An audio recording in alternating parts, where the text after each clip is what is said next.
Hey everybody, it's Sam Jacobs. Welcome back to the Sales Hacker Podcast. You're listening to Friday Fundamentals. We're excited to have this week's guest, Samil Shah, on the show. Samil is a well-known, as he describes it, observation leader. He's a general partner at his own fund, Haystack. He's also a venture partner at Lightspeed. He's invested in a number of incredible companies like Instacart, DoorDash, Hired, Managed by Q, and others.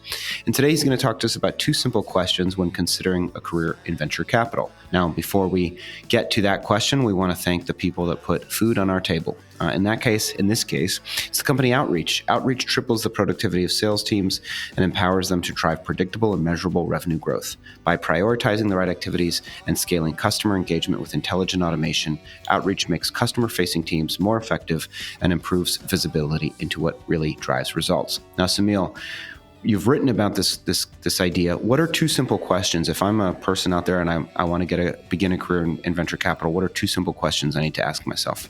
Yeah, they're kind of interrelated, Sam. So the first is do I want to spend time figuring out if I like it and get that through that initial period? And so it can take some time to figure that out. And so some people can go in, and one of the warnings I offer to people is, if you do go into venture and you're not really certain you want to be an investor and go for it, if you kind of limp into it, there's a chance that if you spend age 32 to 36 in venture and you're not really certain about it and you don't love it, that opportunity cost of time is very high because your skills, whatever skills you had going in, go down because it's a very different type of job. And so you have this sort of ossification of skills, right? Things get a little bit, clunkier. That's not for all people, but for most people. So the opportunity cost of them being a PM at Stripe or going to start a company can become very high. I think one way people can kind of figure that out is to kind of say, well, okay, how do I go test for whether I really want to do it or not? And what I say is just go spend time on boards. Because there's two types of investing. There's kind of the early stage of what I do, which is largely before a formal board is formed around the company. And then there's everything after. And so if people want to go into venture and sit on the board and work with the company and have that board level engagement, then they kind of know, okay, I need to work at a more traditional institutional fund that makes these kind of investments. If they kind of spend time on a board and go, whoa, that's not what I want to do, but I still want to be an investor, then you can move a little bit earlier, like a fund like Haystack, and say, hey, we invest earlier, we work with your companies earlier, and we go do that.